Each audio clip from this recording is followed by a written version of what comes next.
কাশ্মীর থেকে অনেক দিন পর দাদাভাই আসছে বাড়িতে, তাই বাবা আজকে ভীষণ খুশি। তাই বাবা আর আমি মিলে আজকে রান্নার দায়িত্বটা নিলাম। কি রান্না হবে, কি কি আনা হবে, আজকের স্পেশাল মেনু কি আছে, সবটাই শ্বশুরমশাই ঠিক করেছে। চলো ভিডিওটা দেখতে থাকো। শুভ সকাল, সবাই কেমন আছো? আশা করি ভালো আছো, সুস্থ আছো। কোচবিহার জেলার এই ছোট্ট গ্রাম থেকে আমি প্রিয়া নতুন একটা ভিডিওতে সবাইকে অনেক স্বাগত, অনেক ভালোবাসা জানিয়ে আজকে আবারও একটা সুন্দর ভিডিও শুরু করছি। ভেবেছিলাম আজ শরীরটা খুব একটা ভালো নেই, তো সকালবেলার থেকে কিভাবে শুরু করব বুঝতে পারছিলাম না। তারপর ভাবলাম যে না, ভিডিওটা শুরুই করে দেই। এত সুন্দর একটা জিনিস যেটা কিনা সকাল থেকে আমি দেখছি আর তোমরা দেখবে না, তা কখনো হয়? বাইরে থাকলে বাচ্চা কাচ্চারা, যেই বাচ্চা কাচ্চাদের ছোটোর থেকে বাবা মারা এত কষ্ট করে লালন পালন করে, সেই বাচ্চা কাচ্চা বাইরে থাকলে যে বাবা মার কত টেনশন হয় সেটা আমি বুঝি। আমি না, আমরা প্রত্যেকটা মহিলাই বুঝি, তাই না? কারণ আমরাও কিন্তু মা। তো যাই হোক, প্রত্যেকেরই কষ্ট হয়, মা বাবা উভয়েরই কষ্ট হয়, আমরা মা বাবারা প্রত্যেকেই বুঝি। তো যাই হোক, তো সেই জন্যই দাদাভাইয়ের জন্য হয়তো বাবা ভীষণ টেনশন করে। যখন শুনলো দাদাভাই আসবে বাবা ভীষণ খুশি হয়েছে। তো আমাকে সকাল থেকে বলছে এটা রান্না করবা, সেটা রান্না করবো। তারপরে আমিও বললাম চিন্তা করো না, সব রান্নাই করে দেবো। তো এটা হচ্ছে দাদাভাইয়ের জন্য স্পেশাল চা, চলো দিয়ে আসি গিয়ে। ওইদিকে চাটা দিয়ে আমি একদম স্নান করে বেরিয়ে পড়লাম। বলো তো কোথায় যাচ্ছি? কালকে ওই যে কচু শাক আনিয়েছিলাম, তো সেই কচু শাকগুলোই আনতে যাচ্ছি।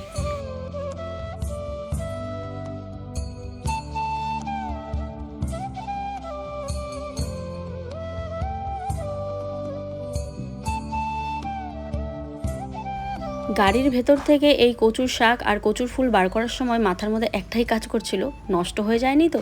কচুর শাক দাদাভাইয়ের ভীষণ একটা প্রিয় খাবার। যাই হোক, গাড়িতে এনেও ছিলাম, এটাও খুব ভালো হয়েছে। আর আজকে সেটাই রান্না করব। তো চলো এগুলো বাড়িতে নিয়ে যাই। বন্ধুরা দেখো, এখানে কচুর শাক কালকে যে নিয়ে আসা হয়েছিল, আর তার সাথে হচ্ছে কচুর ফুল। এই কচুর শাকটা আমার রান্নার কথা ছিল, আর এই যে এখানে কচুর ফুলটা আমার জায়ের রান্নার কথা ছিল। তো দেখা যাক জায়ের রান্না হয়ে গেল নাকি, দেখি। শুভ সকাল, সবাই কেমন আছো? আশা করি ভালো আছো, সুস্থ আছো। কোচবিহার জেলার এই ছোট্ট গ্রাম থেকে আমি প্রিয়া নতুন একটা ভিডিওতে সবাইকে অনেক স্বাগত, অনেক ভালোবাসা। আর এই দেখো গাড়িটার অবস্থা, কালকে বিয়ে বাড়িতে গেছিলো ভাড়াতে।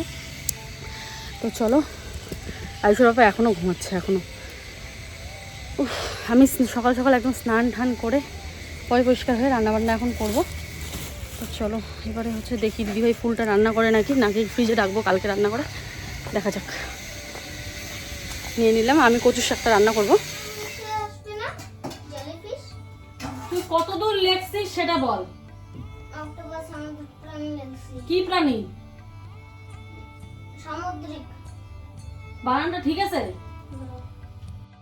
বাচ্চাদের মাঝে মাঝে একটু কড়া শাসনও করতে হয়। দেখো, সবসময় আদর ভালোবাসা দিয়ে বড় করলেই হয় না, তাই না? এই কড়া শাসনটা ওদের জীবনটাতে ভালো এগিয়ে যাওয়ার জন্য অনেকটাই কাজে লাগবে, যেমনটা আমাদের জীবনেও হয়েছিল। আমাদের মা বাবারাও ঠিক এইভাবেই পড়াশুনো না করলে এইভাবে বকাঝকা করতো। তো আয়ুষ সকাল থেকে অনেকক্ষণে বসেছে, একটা প্রশ্নের উত্তর বারবার বলছি, ও বারবার এসে বলছিল। তো যাই হোক, বাধ্য হয়ে একটু রাগ দেখাতে হলো, কেউ কিছু মনে করো না। তো এইটুকু শাসন তো বাচ্চাদের দরকার। তো এবারে চলে এসেছি রান্নাবান্না করতে। তো দেখো, এখানে এই যে মাছগুলো ভাজবো প্রথমে। তো এই মাছগুলো ছিল কাতলা মাছ, এটা বাবা সকাল সকাল এনে দিয়েছিল আমাকে। তো বলছে আজকে কাতলা মাছটাই সুন্দর করে বানাও। তাই আমি ভাবলাম ঠিক আছে, ঝোল বানাবো না, আজকে একটু মাখা মাখা করে বানাবো। তো এখানে হলুদ লবণ দিয়ে মাছটাকে মেখে নিচ্ছি, তারপরে এখানে তেল দিয়ে কড়াইটাকে গরম করে নিচ্ছি। তো আজকের রান্নাবান্নাতে কী কী আছে চলো তোমাদের একবার জানিয়ে দিই। আছে মাখা মাখা করে একটু মাছের ঝোল হবে, তার সাথে হবে পুঁই শাকের চচ্চড়ি সর্ষে বাটা দিয়ে, সেটাও কিন্তু ভাসুরের অনেক পছন্দ। মানে এটা বাবাই পুঁই শাকগুলো এনে দিয়েছিল, পরে তোমাদের দেখাচ্ছি। তো পুঁই শাকের চচ্চড়ি হবে, আর তার সাথে হবে হচ্ছে কচুর শাক। তো এগুলোই আছে আজকের আইটেমে। আর কালকের জানো তো কাকিমা ডাল বানিয়েছিল, অনেক কিছু বানিয়েছিল, তো সেগুলোও আছে। তো আর বেশি তরকারি রান্না করব না।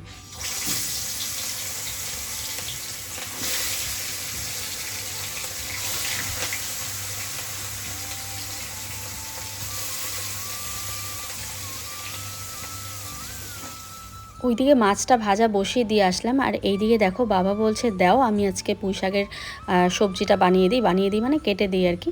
তো এরকম করেই বলছিল বাবা আর কি। তো আমি বললাম ঠিক আছে চলো, তো তাহলে আজকে শ্বশুর বৌমা মিলে সবার জন্য রান্না করব। তো ওইদিকে বাবা পুঁই শাক কাটছে, আর এইদিকে হচ্ছে আমি কচুর শাকগুলো কাটবো। আর কচুর শাক কাটার আগে আমি হাতে একটু তেল মেখে নিলাম, যাতে করে হাতটা কালো না হয় বা হাতটা না চুলকায়। দেখো, বর্ষার দিনের কচু একটু হলেও চুলকাবে। তো যখন কচুর শাকটা রান্না করছিলাম, তখন মনে হচ্ছিল যে ইস, যদি গলায় ধরে এত কষ্ট করে রান্না করব। তারপর ভাবলাম যে না, অনেক দিন পর আজ কচুর শাক খাবো, একটু ভালো করে রান্না করব, হয়তো গলায় ধরবে না। আর সব থেকে ভয় পাচ্ছিলাম এই জন্য যে যেখানে কচুর শাক এনেছি যেখান থেকে, মানে জায়ের বাপের বাড়ির থেকে, সেখানের লোকগুলো না খায় না, জানো তো। ওরা দেখে হাসছিল, বলে এই বাবা, এই কচুগুলো আমাদের গরুয়ে খায় বা কিসে যেন খায় বলছিল। তো তোমরা এগুলো কচু খাও, এরকম করে বলছিল আর কি। তো আমরা তো হেসে হেসে বললাম হ্যাঁ আমরা তো খাই। তো ওদের কথাটাই মনে রেখে মনে আসছিল বারবার যে এ বাবা রান্না করব যদি গলায় ধরে, কারণ বর্ষার দিনের কচু সত্যিই গলায় ধরে। আর মানে যেরকম যখন রোদ উঠে তখন কিন্তু গলায় ধরবে না। তো চলো, এদিকে সবার কথা মাথায় রেখেই ভাবলাম থাক, গলায় ধরুক আর যাই ধরুক না কেন, কচু তো আজকে বানিয়েই ছাড়বো। তো ওইদিকে কাকিমা হচ্ছে পান্তা ভাত খাচ্ছে, আমাদেরকে বললো। আমি বললাম না, এখন ভাত খেলে সময় নেই, কারণ রান্না করতে হবে, আর কচুর শাক কাটতে কিন্তু অনেকটা সময় লাগে। আর বাবা বলছিল কেমন ঘুরলে, মানে ওই কালকের ওখানে গল্প হচ্ছিল যে কেমন ঘুরলে, জায়গাটা কেমন দেখলে, কারণ বাবা নাকি সে আমার জায়ের বিয়ের সময় গেছিলো, মানে বরযাত্রী হিসেবে গেছিলো আর কি। তো সেই গল্পগুলোই হচ্ছিল, রাস্তাগুলো কেমন। তো আমি বলছি খুব সুন্দর একটা চিকন রাস্তা, দুপাশে দুটো পুকুর ছিল, কি যে ভালো লাগছিল কালকে, মানে কি বলবো তোমাদেরকে। তো চলো এবারে কচুগুলো কেটে নিই, বাবা ওইদিকে পুঁই শাকটা কাটছে। তো সবজিগুলো রেডি করে নিয়ে তারপরে রান্না করবো। ওইদিকে মাছটা ভাজা হচ্ছে, আমি বারবার উঠে গিয়ে মাছটাও দেখছিলাম। তো বন্ধুরা, বাবার সাথে সবজি কাটছিলাম, আর একটা কথাই আগে মনে পড়ছিল, যখন বিয়ের প্রথম সত্যি রান্নাবান্না কী জিনিস, রান্নাবান্না বলতে কিচ্ছুই জানতাম না, যে কীভাবে রান্না করতে হয়, কোনটা ফোড়নে দিতে হয়, এই মাছের ঝোলে কি মশলা দিতে হয়। আমি অনেক রান্না আমার শ্বশুরমশাইয়ের কাছ থেকে শিখেছি। আর বিয়ের পর এইভাবেই জানো তো দুজনে মিলে সবজি বানাতাম, আর তারপরে বাবা আমার সাথে হেল্প করতো রান্নাতে। কত স্মৃতি মনে পড়ে এখন। আর দেখো দিনগুলো কিভাবে চলে গেছে, এখন ব্যস্ততার জীবন, মানে কি বলবো, যে যার মতো করে চলাফেরা করে। তো মানে আজকে যখন সবজি কাটছিলাম একসাথে, সেটাই ভাবছিলাম। তো চলো কচুগুলো কেটে নিয়ে রান্নাবান্নাগুলো সেরে নিই আগে।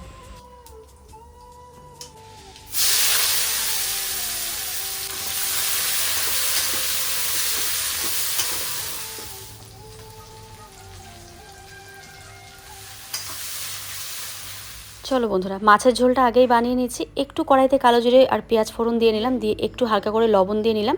একটু নরম হওয়ার পর আমি টমেটোটা দিয়ে দিলাম। টমেটোটাও একটু নরম হওয়ার পর এখানে আমি মশলা দিয়েছি পেঁয়াজ বাটা আর লঙ্কা বাটা দিয়ে, এবার আমি একটু হলুদ লবণ দিয়ে আরও একটু ভালো করে কষিয়ে নেব। বললাম না আজকের মাছটা একটু মাখা মাখা করে বানাবো, তাই একদম মাখা মাখা ঝাল ঝাল করে বানালে সবাই খেতে বেশ ভালোবাসে, আর আয়ুষেরও পছন্দ। তো চলো, ঝোল বানালাম না কিসের জন্য, যে বেশ কয়েকদিন থেকে ঝোল ঢোল খাচ্ছি, আজকে একটু মাখা মাখা করে মাছের ঝোলটা খাই। মাছ ছাড়া তো অন্য কিছুর উপায় নেই, তাই না বলো। যদি অন্য কিছু খাওয়া যেত, মানে মাংসের কথা বলছি, তাহলে অবশ্যই মাংস এনে আজকে বানানো হতো, যেহেতু দাদাভাই এসেছে মাংস ভালোবাসে। কিন্তু মাংস তো বানাতে পারবো না, তাই মাছটাই বানাচ্ছি, আর বাবাই এনেছে কাতলা মাছটা। তো চলো, মশলাটা কষানো হয়ে গেছে, এবারে জল দিয়ে দেবো। এইদিকে ঝোলটা আমার ফুটছে, একটু জল দিয়ে দিয়েছি, খুব একটা বেশি জল দিইনি, হালকা জল দিয়েছি, কারণ এই ঝোলটা একটু ফুটে আর একটু মাখা মাখা হবে ঝোলটা। জলটাও মনে হলো, যাই হোক, এই ঝোলটা একটু ফুটে মাখা মাখা হবে, আর খেতেও কিন্তু এই রেসিপিটা ভীষণ টেস্টি হয়। তো চলো, আমি একটু লবণটা চেক করে নিলাম, যেটা আমার বরাবরের অভ্যেস। আমি জানি না কে কী করো, তবে আমি কিন্তু এটা বরাবরই করে থাকি।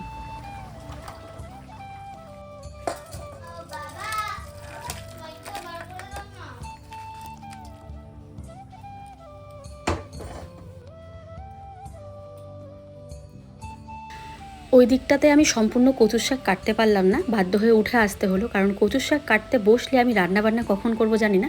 তাই অর্ধেক কেটে কাকিমাকে বললাম, তুমি যখন বসে আছো তাহলে তুমি একটু কচুর শাকগুলো আমাকে কেটে দাও, আমি দিয়ে রান্নাবান্নাগুলো সেরে নিই। তো মোটামুটি মাছের ঝোলটাও হয়ে গেল কচুর শাক কাটতে কাটতে। আর এদিকে আমি এখন বসিয়েছি পুঁই শাক, যেটা কিনা আমাদেরই গাছের একদম টাটকা পুঁই শাক, বাবা এনেওছে আবার কেটেও দিয়েছে। তো চলো, পুঁই শাকগুলো ভালো করে ধুয়ে নিয়ে আসা হয়েছে। এবারে দেখো ফোড়ন দিয়ে দিয়েছি একটু কালো জিরে, রসুন আর পেঁয়াজ দিয়ে, এবার দেখো পুঁই শাকটা দিয়ে নিয়েছি। আর আজকে মশলাতে আছে একটু সর্ষে বাটা আর একটু লঙ্কা বাটা, এটা দিয়ে চচ্চড়িটা করব। এখানে ভেবেছিলাম একটুখানি আলু দেব, তারপর ভাবলাম যে না, শাক তো শাক, শাকের সাথে আলুকে মেশালে ভালো লাগবে না, শাকটাই বানাই সুন্দর করে।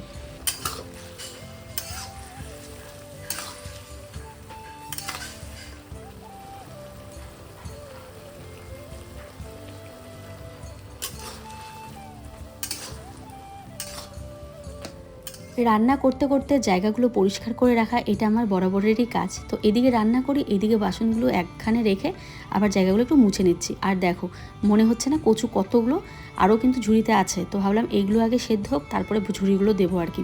সেদ্ধ হোক মানে কি, একটু নেতিয়ে গেলে তারপরে বাকিগুলো দেবো আর কি। এতগুলো কচু শাক কাকিমা বলছে অনেক, আমি বলি না, অল্প হয়ে যাবে। কারণ ওই বাড়িতে দেবো, দুই জায়ের বাড়িতে দেবো, তারপরে আমরা খাবো, আমরা এতগুলো মানুষ, তো অল্পই হয়ে যাবে। আর সত্যি সত্যি দেখো কড়াইয়ের থেকে নামানোর সময় বুঝতে পারছো কতটুকু হয়েছে, এতগুলো কচুর শাক। তো চলো এবারে কচুর শাকের জলটা না আজকে ঝরিয়ে নেবো, আজকে একদমই সময় নেই। এই যে জলটা দেখতে পাচ্ছ, এই জলে প্রচুর পরিমাণে আয়রন আছে, জলটা যে সেদ্ধ করেছি। আমি যখন কচুর শাক রান্না করে আমি জলগুলো ফেলি না, এই কচুটাকেই সেদ্ধ করে একদম কমিয়ে নিই। কিন্তু আজ সত্যি কথা বলতে একদমই সময় নেই, তাই জলটাকে ফেলে দিতে হলো। মানে এই জলটা শুকাতে গেলে আমাকে আরও একটু ধৈর্য ধরে কড়াইতে অপেক্ষা করতে হবে যে কখন জলটা শুকায়। কিন্তু আজকে বললাম ওই যে রান্নাটাও লেট হয়ে গেছে, কচুগুলো কাটতে কাটতে অনেকটা সময় লেগেছে, সেই জন্য। তো আমি কিন্তু দুটো রান্না করে ভেবেছিলাম যে এখন খেতে দিয়ে দিই, পরে না হয় আবার কচুর শাক দিয়ে খাবে, কারণ তখনও কাটা হয়নি কচুর শাক, দুটো তরকারি বানানো হয়ে গেছে। তারপরে বাবা বললো যে না, আমরা স্নান টান করে একবারে খাবো। তারপর ভাবলাম ঠিক আছে, হাতে যখন সময় আছে তাহলে কচুর শাকগুলো বানিয়ে নিই। তো এবার দেখো কচুর শাকটা বানাতে চলে এসেছি, একদম অল্প হয়ে গেছে, আর জলটা পুরো আমি নিজেরে ফেলে দিচ্ছি, যদি আবার গলায় ধরে এটা ভেবেও কিন্তু জলটা আমি ফেলে দিয়েছি। এমনটা নয় যে শুধু সেদ্ধ হচ্ছে না বলে, মানে বর্ষাকালের কচু না, যদি জলটার জন্য আবার গলা ধরে, সেই জন্য আমি জলটা দেখো এরকম নিজেরে ফেলে নিচ্ছি। এবারে রান্না করব। আজ কচুর শাকটা রান্না হবে কী দিয়ে বলো তো? চ্যাপা শুটকি দিয়ে। ভেবেছিলাম মনভোলা মাছের শুটকি দিয়ে রান্না করব, তারপরে নেই, তো ভাবলাম চলো একটু রসুন আর লঙ্কা থেতো করে সাথে একটু চ্যাপাটা ভালো করে ধুয়ে নিয়ে এসেছি। চ্যাপাটা কিন্তু খুব ভালো করে ধুতে হবে। চ্যাপা শুটকি মানে পুঁটি মাছের যে শুটকিটা হয়, শীতল যাকে বলা হয়, তো সেই শুটকিটা দিয়েই আজকে বানাবো। আর কচুর শাক হচ্ছে ইলিশ মাছের মাথা, না হয় শুটকি মাছ, এটা ছাড়া কিন্তু ভালো লাগে না। তবে রাজবংশীরা বেশি করে কিন্তু ওরা শুটকি মাছ দিয়েই খায়, ওই মাছের মাথাটাতে দিয়ে খুব একটা পছন্দ করে না, তবে বানিয়ে দিলে খায়। কিন্তু কি বলতো, ওদের মেন যেটা ট্র্যাডিশনাল সেটা হচ্ছে শুটকি মাছ। এই শুটকি মাছ দিয়ে খেতে ওরা ভীষণই ভালোবাসে, তো আমাদেরও মুখে কিন্তু সেটাই হয়ে গেছে খেতে।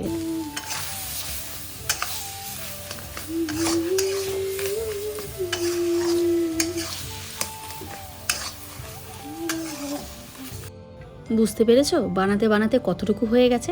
চলো এবারে দুই জায়ের বাড়িতে দেবো বলে একটুখানি বেড়ে নিই। কচুর শাকটা হয়ে গেল, এটা হচ্ছে দুই জায়ের বাড়িতে যাবে আর কি, সবার অল্প অল্প, আমার সব মানে কচুর শাকটা একদম অল্পই হয়ে গেছে, এই দেখো। যাই হোক চলো, অনেকগুলো ছিল যদিও বা, কিন্তু কিছু করার নেই, কচুর শাক মানেই অল্প, তাই না বলো? তো চলো এখন যে সবাই স্নান টান করে চলে এসছে, এখন ভাত বেড়ে নিই। ওইদিকে বাবা দাদা ভাই সবাই স্নান করে চলে এসেছে, আয়ুষের বাবা আর আয়ুষ স্নান করছে, ওরা এখনও আসেনি। তো সবার জন্যই ভাত বেড়ে নিলাম, সবাই যখন বসে আছে। তো চলো এখানে দেখো কচুর শাক, তার সাথে পুঁই শাকের চচ্চড়ি। আজ যা যা রান্না করেছি সবটাই বলতে পারো দাদাভাইয়ের প্রিয়। তো চলো এবারে বাবা আর দাদাভাই ওখানে বসে আছে, এবার গিয়ে ওদেরকে দিয়ে আসি আগে। আর এইদিকে আমি আয়ুষের বাবা আর আয়ুষের থালাটাও বেড়ে নিয়েছি, ওরা আস্তে আস্তে সম্পূর্ণ তরকারি দিয়ে দেবো আর কি। কালকে কাকিমা বানিয়েছিল ডিমের তরকারি আর মাছের মাথা দিয়ে মাসকালাইয়ের ডাল, পুরোটাই রয়ে গেছে জানো তো। আমরা তো রাতে আর ভাত খাইনি, তো মাসকালের ডালটা আবার একটুখানি গরম বসাবো। বাবা বলছে ডালটা যদি থাকে দাও, বাবার ডাল খুব পছন্দ মাসকালাইয়ের ডাল, তো সেই জন্য। তো ওইদিকে ডালটা গরম বসিয়ে দিয়ে এবারে মাছের ঝোলটা আগে দিয়ে নিচ্ছি। তো আমি ভাবলাম ফ্রিজে ঠান্ডা জিনিস দেবো, তো মনটা খুঁতখুত করছিল, তো তারপর ভাবলাম যখন খাবে বলছে তাহলে একবার গরম করেই দিই ডালটা। যাই হোক সবাইকে জিজ্ঞাসা করে নিলাম, আর সবাই দেখো খালি গায়ে বসে আছে, দেখো কাণ্ড, কী করবে, এতটা গরম তো।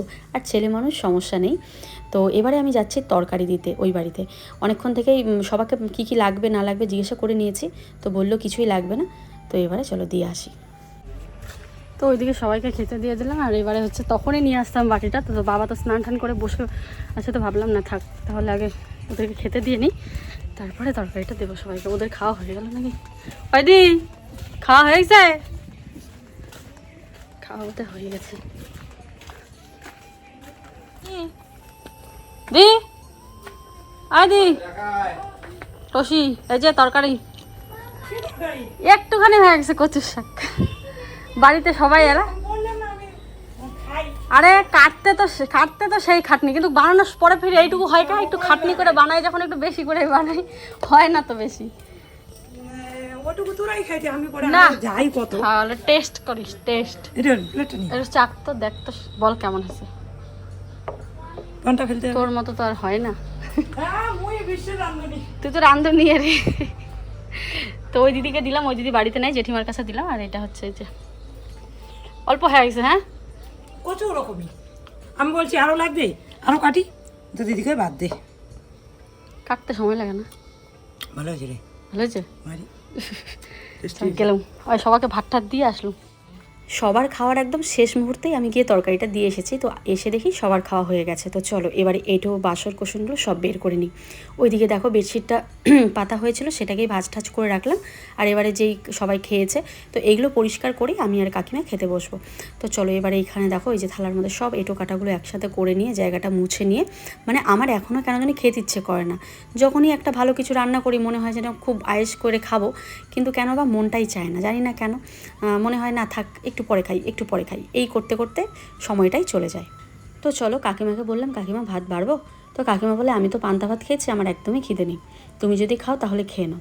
তারপরে আমি ভাবলাম আমারও তো ইচ্ছে করছে না, পরে খাই একটুখানি।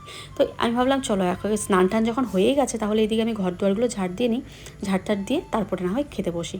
তো পুরো ঘরটা একটু হালকা করে গুছাচ্ছিলাম, গুছানো হয়েই গেছিলো। ওই যে বলে না একটু ফাইনাল টাচ যাকে বলে আর কি, একটুখানি দিয়ে নিলাম। ওইদিকে আয়ুষের বাবা আর আয়ুষ বিছানায় শুয়ে আছে। তো এইদিকে আমি ঘরটা পরিষ্কার করে ঝাড় দিয়ে নিচ্ছি। এই ঘর ঝাড় দিতে অনেকটা সময় লাগে জানো তো, এই চিপা চাপায় এত ধুলো বালি জমে থাকে। এদিকে ড্রেসিং টেবিল প্রত্যেক দিনই মোছা হয়, তাও কেন জানি ড্রেসিং টেবিলে ধুলো হয়ে থাকে। আর আয়ুষের বাবা আর আয়ুষ সোফা জিনিসটা, মানে কাপড় চোপড় আর কোথায়, আলনাটা আছে আলনায় রাখলে হয় না, ওরা এই সোফার মধ্যেই রাখবে। আর আমি দিনে যে কতবার গোছাই তার নাই ঠিক। তো চলো, তো এদিকে পরিষ্কার করে ঘর দুয়ার ঝাড় দিয়ে নিচ্ছি। ঝাড় ঠাড় দিয়ে নিয়ে তারপরে বাইরে কাপড় আছে, বৃষ্টি আসছে আবার জানো তো, এই যে ওয়েদারটা এত বাজে, এই রোদ এই বৃষ্টি, একবার কাপড় গিয়ে মেলে দিয়ে আসা হয়, আবার বৃষ্টি আস্তে আস্তে আবার সেই কাপড়গুলো টেনে আবার বাড়িতে এনে আনা হয়, মানে এই একটা অবস্থা। জানি না তোমাদের এখানে কি হচ্ছে, আমাদের এখানে তো এরকমই হচ্ছে। চলো ঘরটা ঝাড় দিয়ে নেওয়া হয়ে গেছে। আর এইদিকে কাকিমা ওই রান্নাঘরটা হালকা মুছে বার হলো। তো এবারে আমি ঘরটা ঝাড় দিয়ে দিলে পুরো ঘরটাই কাকিমাই মুছে নেবে আজকে। আর আজকে কাকিমা চলে যাবে, কারণ হচ্ছে কাকিমা বললো কাকিমার ওই বেকার ভাতা, আর তারপরে আরও কী কী কাগজ করার দরকার, বিধবা ভাতা, এসব অনেক কাগজ করার দরকার, বেশ কয়েকদিনের ছুটি নিচ্ছিল আর কি। তো আমি বললাম এক কাজ করো কাকিমা, এই একটা মাস না হলে ছুটি নিয়ে নাও, যখন তুমিও অনেক দিন ছুটি চাচ্ছ, তুমি ছুটি নিয়ে আসবে, আবার আমি চলে যাব ডাক্তারের কাছে। তো সেই জন্য কাকিমাকে বললাম তাহলে এই দুজনের একই সাথে এই একটা মাস না হয় ছুটি নিয়েই নাও, তোমার কাজগুলোও তুমি করো, আর আমি একটা মাস আমি এদিকে এখনও আর লাইভ আজকে সমস্যা কি বলো তো, আমাদের যে ওই কুরিয়ারের যে বয় আছে বা আমাদের যে অফিস আছে মেন, যেখানে আমাদের প্রোডাক্টগুলো যায়, সেই অফিস থেকে অফিসের লোকটা যে আছে উনি ওনার মাকে ট্রিটমেন্ট করাতে বাইরে গেছে। তো 5-6 দিনের জন্য লাইফটা বন্ধ রাখতে হবে, কারণ প্রোডাক্টগুলো বেকার অর্ডার নিয়ে বাড়িতে ফেলে রাখবো তা তো হয় না, কারণ অর্ডার দেওয়ার সাথে সাথে পরের দিন আমাদের ডিসপ্যাচ হয়ে যায়।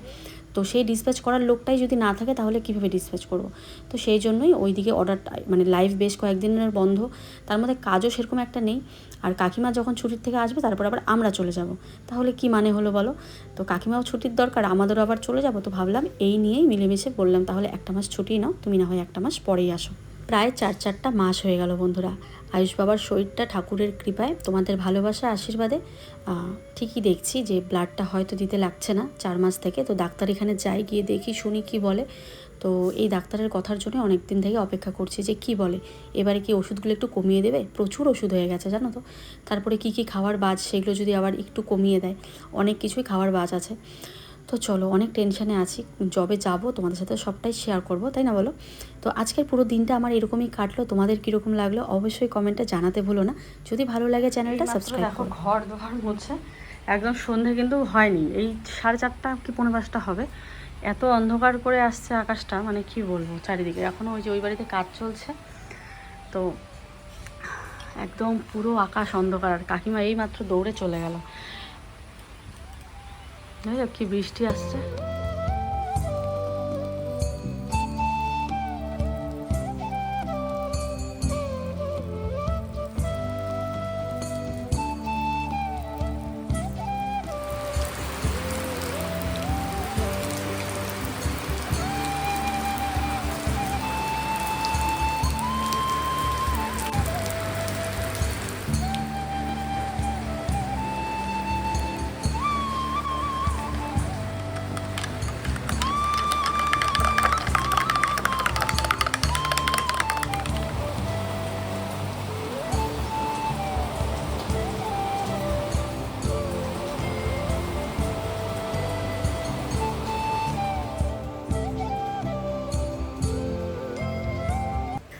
বাইরে বৃষ্টি দেখতে দেখতে আমি খাচ্ছি কফি, বেশ ভালো লাগছিল জানো তো। সন্ধেবেলাটা এরকমভাবে কাটাবো সত্যিই ভাবতে পারিনি, কারণ সাধারণত কাজকর্ম তো খুব একটা তাড়াতাড়ি শেষ হয় না। আর আজকে খুব একটাও বেলা হয়নি, তবুও দেখো অন্ধকার হয়ে এত সুন্দর বৃষ্টি পড়ছে। তাই ভাবলাম বসেই যখন আছি তাহলে 1 কাপ কফির সাথে বৃষ্টিটাকে উপভোগ করি। তো চলো বন্ধুরা, আজকের ভিডিওটা এই পর্যন্তই। ভালো লাগলে লাইক কমেন্ট শেয়ার করো। ফিরে আসছি আগামীকাল আরও একটা সুন্দর ভিডিও নিয়ে।